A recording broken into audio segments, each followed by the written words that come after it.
In this video, we've got a 825i John Deere. We're going to be changing the starter motor. To do this job, obviously, you'll need a starter. You're going to need a 8mm, 10mm, 13mm, some pliers, a little bit of coolant, and there may be one or two other things we'll cover in this video. I believe that's going to be it. As always, links to the parts are in the description. If you found this video useful, hit that like and subscribe. And make sure you pay attention because we're going to have several other videos coming up for this particular Gator as far as servicing and a few other things. So with all that being said, let's jump in. So to find your starter, if you're on your driver's side, it's going to be tucked right down in there. So let's go over to the passenger side and see if we can look down in there. Coming from the passenger side, we squeeze up in here. There's your starter. Right there with that wire going to it. So that's what we're going to be replacing today, is your starter tucked way down in there. You've got this coolant pipe in the way. Comes up through here. We're going to try to take that pipe loose without undoing it and see if we can work the starter out. If not, we'll have to take this hose. There's a hose right below that. We have to at least take them loose and move it out of the way. To make your life easier, you can take this bed off. You have to undo your rod right there. Then if you'll come down here and look on each side, you'll have that bolt right there that it pivots on. Then you'll have a harness connector for your tail lights, and you can remove this entire bed and get it out of your way. I'm glad you've also got your shock. I'm going to leave it on for the time being and see if we can just work around it. Starter sitting about right here on the engine. So we're going to remove our little cover right here. To do that, we'll pull this pin out so that our little hose will come loose and swing down. And then we'll go around our case and we'll take out these 10mm bolts all the way around it. This cover will come off. Alright, so that bottom bolt right there was being blocked by the frame. So what we've done, so with our pry bar, we're going to set it in there, and it doesn't take much pressure. You can see it moving right there. I mean, that's just my thumb. And I think that will be enough for us to get our bolt out. Just enough room to get our bolt out, so you should have 10 bolts. Then your little retaining ring for your breather, and we'll pull this cover off. Can't really get a good shot of it, but if you follow this cover up, the very top towards the back, there's another bolt. So we're looking at, I think, 11 bolts so far. If your cover's not wanting to come off, just look around. Probably missed a bolt like I did. We're gonna get that bolt out and then see if this thing will slide out. That bolt out of the way. Now let's see what we got.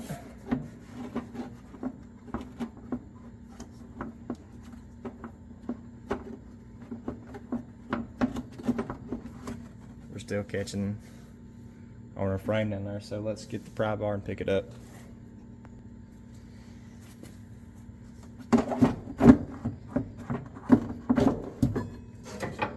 Use the pry bar just to pry it up just a hair, the engine. Then we're going to just massage the cover off. We're catching back here on the back. I'm not sure. Feels like we just need to pull out on it a little bit.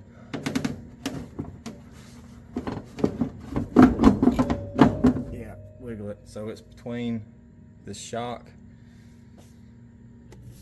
So the cover was getting bound up between this shock right here and the housing. Just wiggle a little bit. It comes out past it.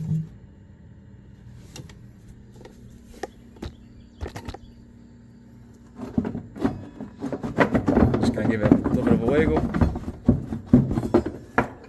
And she is out. Set that to the side. With your cover off, if you look in here, we've got, I believe they're going to be 13s, a bolt here and a bolt right back there. that's what's gonna be holding our starter on. But before we take that loose, we need to undo the battery. To undo your battery, just move your seat. There's your battery sitting under there. Just take your negative cable off and you should be ready to go. Don't have a way to get y'all a great shot, but on your starter you'll have a 13mm nut. Then right next to it, you can't see it right here, there's gonna be an 8 holding your signal wire. We'll take both those off, get both wires off the starter, and we'll be ready to unbolt it. So as we mentioned before, we're gonna take those 2 bolts out. You can see right there, they're gonna be 10mm bolts. We'll get them out and the starter should be loose. Yeah, be careful with the left bolt. It will fall down into your cover, so we're going to try to fish that out. Hopefully we don't have to remove the cover, but watch out for that. Alright, so if you do drop that bolt down in the cover, if you'll come down here through your skid plate, you can see my fingers. There is a handy dandy plug you can pull out, and you can stick a magnet up in there and retrieve your bolt. This is what the plug looks like.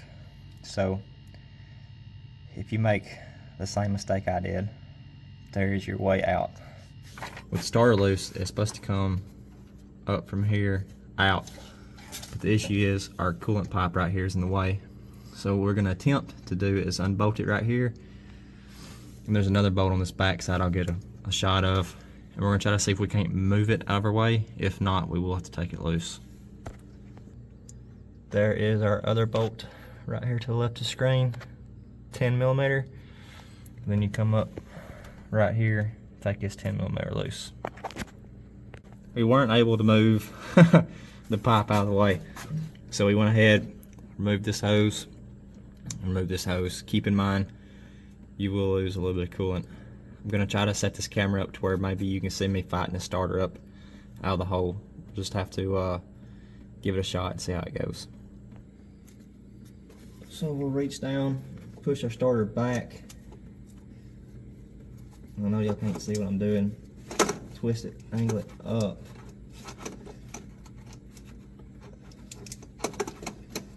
And we are catching on something.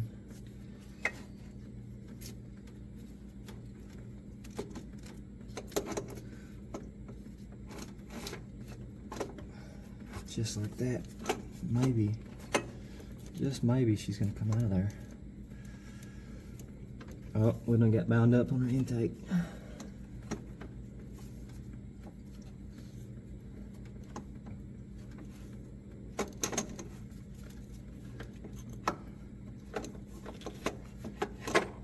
Alright, so we're gonna come out towards the back. It looks like. Just like that. There's your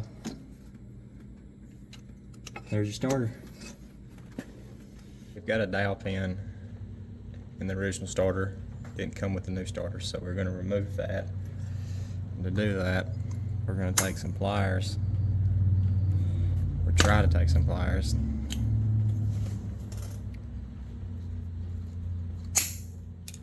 See if we can't twist it up out of there. Just like that. And we'll take it, make sure we didn't score it up too bad. Still feels pretty smooth. We'll take that, set it down into our new starter, and take a handy dandy hammer and just tap it into place, just like that. So now we're ready to go back in with the new starter. But first, we'll go ahead and take these off so we don't have to fight them, worry about losing them. We just have to worry about dropping them when we get ready to put them on.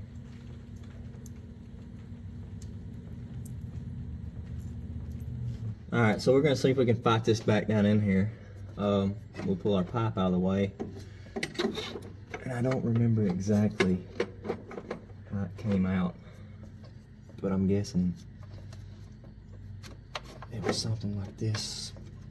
Maybe. get this wire out of our way.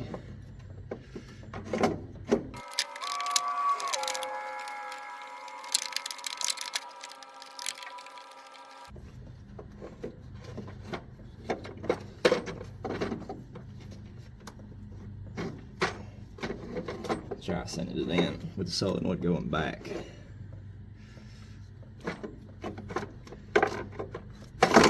And there it is. So that's the trick. Make sure the solenoid is towards the back side. Now, you probably won't be able to see this on camera, but we will try to reach down in here and set our starter the way it needs to go. So we've got our 2 bolts tightened back up for our starter. They were a little bit difficult to get started with one person, trying to reach all the way over and tilt the starter where you need to get it started. So you could use another set of hands. But we got them on there, tighten them hand tight with a ratchet, and then come back and tighten them down. Look on the back side and make sure it's flush. Get you a picture of that. As you can see, the starter is flush with the plate. Get it tightened down, make sure there's no wires in the way. And now we are ready to put our coolant hoses back on. Let's see if I can do this where y'all can see it without getting in your way too much.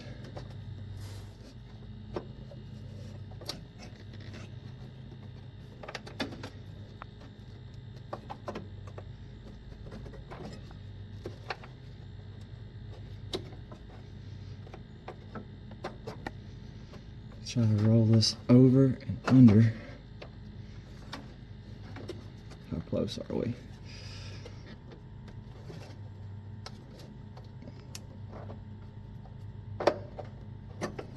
Just like that.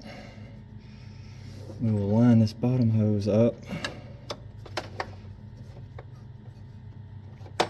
And then work on pushing this down on it. Just like that. Hopefully y'all can see what I'm doing, because I can't. We will take our handy dandy pliers, you probably can't see this part, and we're going to work our clamp back up where it was. And we'll reach in here and see if we can find our coolant hose. This one.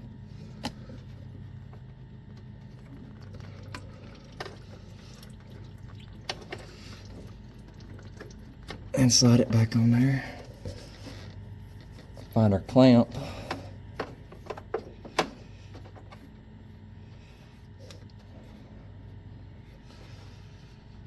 We'll move our clamp back up where it needs to be. Tighten it down, and then we'll go ahead and put our 2 10mm bolts that hold this coolant pipe to the intake, and then we'll be ready to hook our starter wires back up. Don't have a great way to show y'all me hooking the wires back up, so this is going to have to work. We are going to put our small wire on first, if our camera will stay focused. And it is tight, it's aggravating, so we'll get that one on there. We'll tighten it real quick.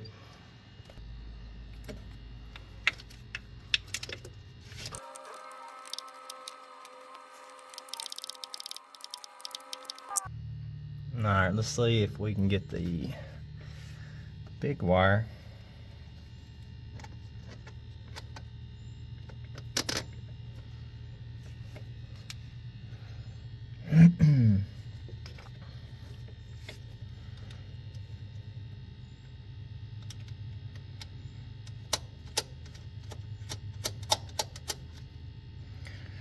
Just like that. So we'll tighten this up and go on to the next step.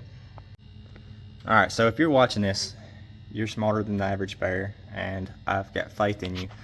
So I'm going to put the covers back on. I'm not going to show that, waste y'all's time. We're going to go straight to topping the cooling system back off, since we had to undo those coolant hoses up top.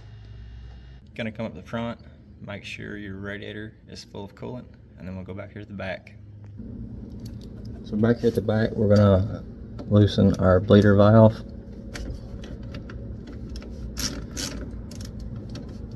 It's a 13 and then we'll let coolant come out until there's no more air.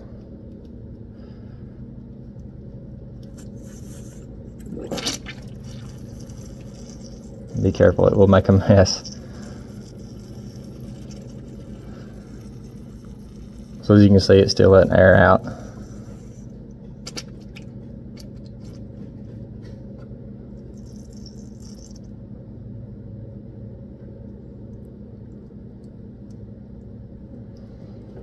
And we'll tighten her back down. Top your coolant off. Check your coolant level in your overflow tank, and you should be good to go. If you found this video useful, hit that like and subscribe. I'd appreciate it, and appreciate y'all watching.